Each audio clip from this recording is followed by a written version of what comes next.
I thought that Juju Gotti was great on this subject in the post-game show yesterday. I will ask you what's fair or not fair in the commentary that you've seen around this, because when you invoke Magic and Bird, and it's the only thing like this I've seen, you know that Magic went out of his way to be more palatable and cross the gulf of whatever he had to be at the time in order to be somebody who was marketed by and for the NBA the way that it was. The thing that I wanted to ask you, though, is I think it's being not talked about enough how much these two women have to play each other, because there are so few teams in the league. And so the sparks keep rising on this. So what's fair and not fair here? Fever, I tried to tell you. Because sparks and fever are rising.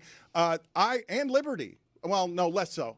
I would say that I think that we are watching something that's easier to talk about than the games, because the men who are talking about it, myself included, are more informed and interested in the soap opera over here than just, the games, the regular season games. Yeah, I mean, and that's part of it. I mean, I've written about this for The Atlantic, is that suddenly, because Caitlin Clark has been able to attract a lot of new fans, and because of the commentary around these two in particular, you have people who are chiming in who don't necessarily carry with them the institutional knowledge. And so when that is not the case, the drama becomes a lot sexier to just talk about this as a rival. And people love drama in sports in general. So I'm not trying to pretend as if this is some new phenomenon. Then, like, when it comes to the drama, as much as people say, hey, I just want to talk about the sports, or I just want to talk about the results, or I just want to talk about people's ability, that's not usually what creates the conversation. What creates the conversation is some stuff that's happening that is larger than what is going on between the lines. And I guess what I have always not liked about this conversation was some of the things that RG3 said, is that he immediately went to, you can tell she hates her. And it's like, what? How can you tell that? Like, they are competitive and they are rivals, and I get it. And if anything, I will be willing to concede this. I don't pick up that Angel Reese has a personal hatred of Caitlin Clark.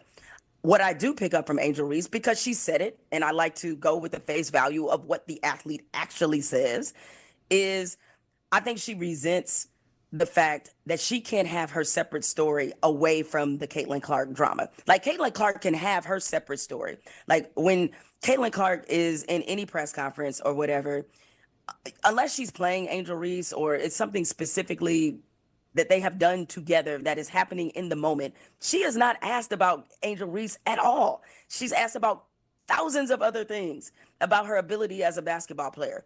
Angel Reese is always routinely asked about Caitlin Clark. And I think she resents that part of it, is the fact that, like, hey, I can't even have my own identity.